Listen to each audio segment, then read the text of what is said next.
Hey guys, welcome back to my channel. It is Manga Monday. I've been trying to release some type of manga review on every single Monday. If you have not noticed that, that's been my goal. And I think that day, as well as Tuesday, as an I Try Tuesday, having at least the 2 days in the past few weeks that I've been real faithful to.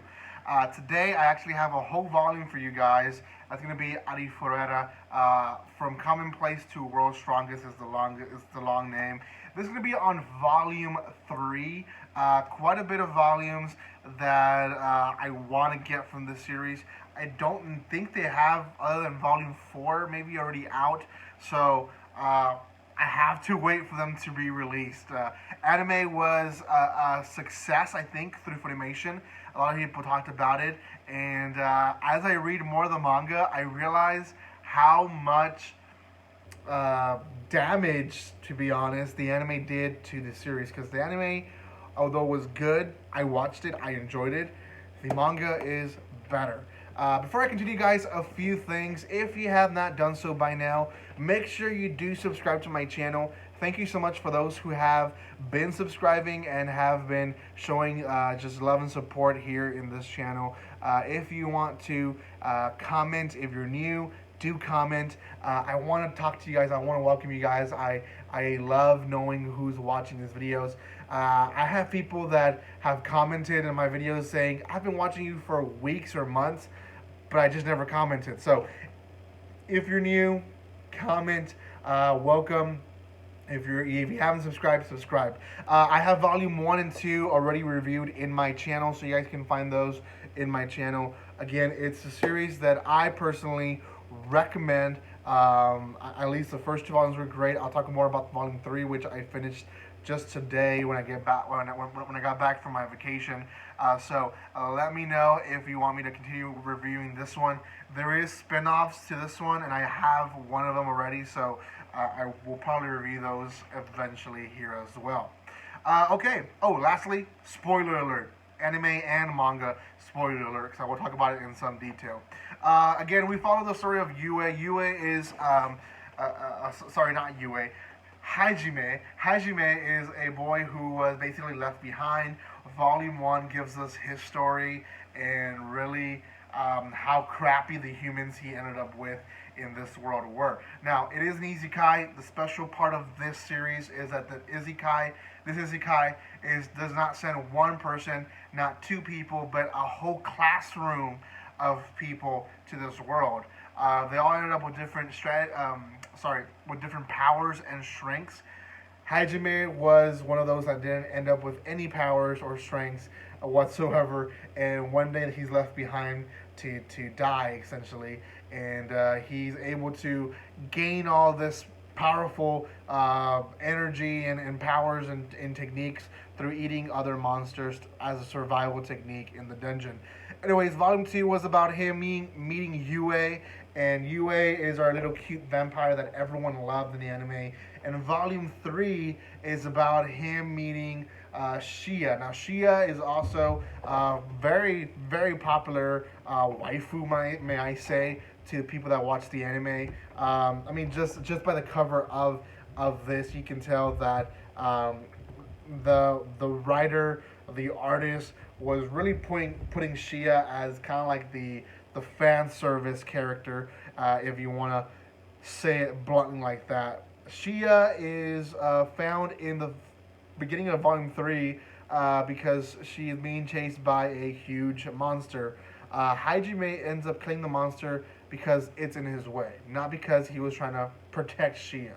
But Shia insists that Hajime and Yue should help her out. Her tribe essentially was kicked out, where they were basically trying to relocate, and while trying to relocate, humans came in and enslaved part of their group.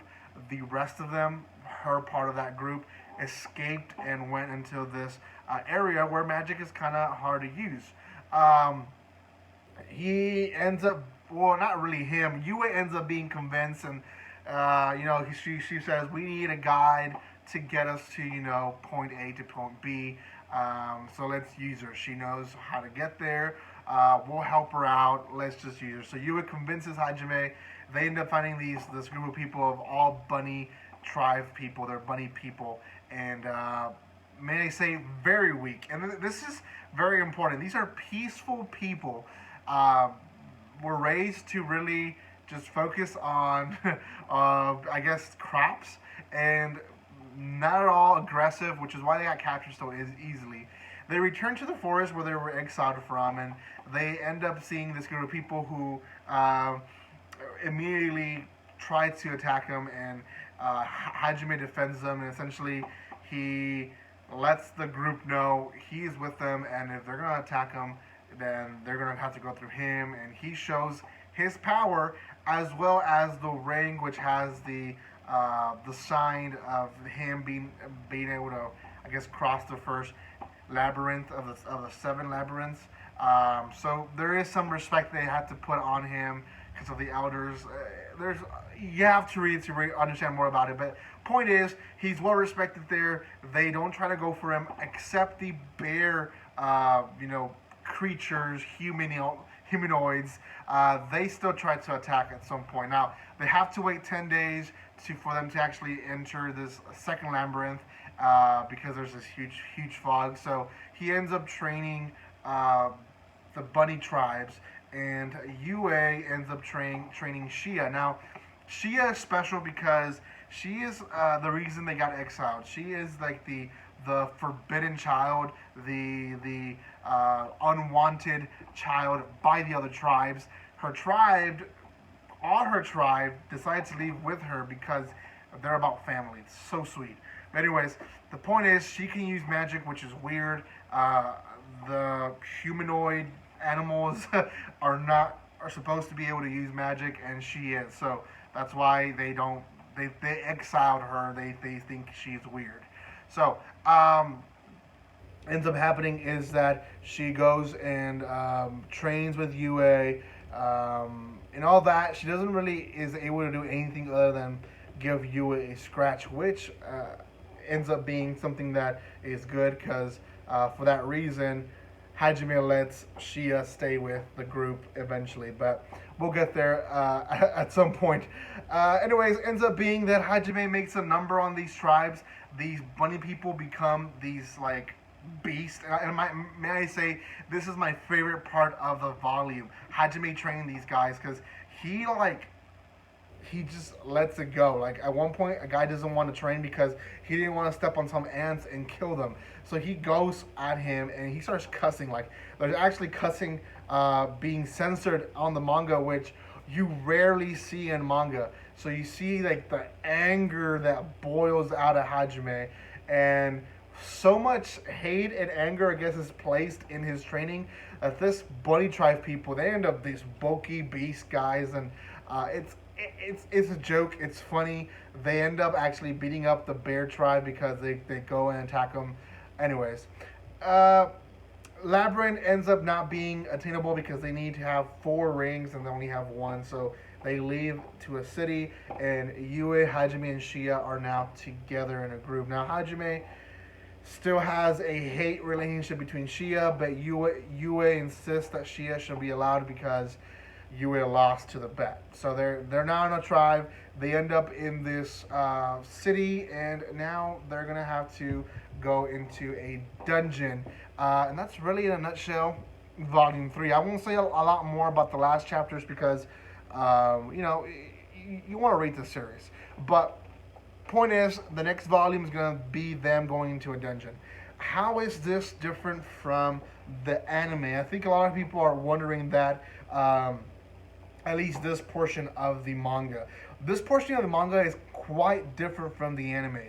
The whole part of them riding to the forest, them staying in the forest, them training in the forest, them interacting with all these other creatures, it was kind of sped up in the anime. I do remember seeing a lot of this stuff in the anime, but I remember seeing it like in a segment of 5 or 10 minutes in the anime. It really encourages me, the fact that there's going to be a lot of volumes of Arifureta, but it also kind of puts me out the fact that the anime could have been 24 episodes, even more of the first season, and them still doing a great job giving us the full story, whereas the anime kind of focused on the comedy and the fan service. Yes, there's comedy. Yes, there's fan service. Quite a bit of it in Arifureta, but the story itself is great. And although there's those things, that's not the focus. They focus very much on the plot. And I know this sounds, oh, a guy saying that he likes the plot. Ah, ha, ha, ha, ha. No, I'm being honest. The story is actually a great story. Arifureta is one of those series that I am surprised that they can do a great job with, still fan service and all this other stuff in the side that could be unnecessary, but they really do add to the comical relief of the story. So overall, great volume. We meet who Shia is. We learn her energetic self. We learn how she is kind of a, airhead as well, and people love her for that. So, anyways, guys, out of 10, this series is definitely an 8 for me. It's one of my favorite series I'm reading right now currently. Go check it out. Oh, I don't want to fold my book that much. Go check it out. Thank you guys for loving support. Comment, like, share.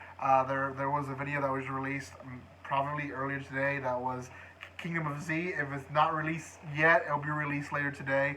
Thank you guys for your love and support. And guys, like always, don't be strangers. See you guys.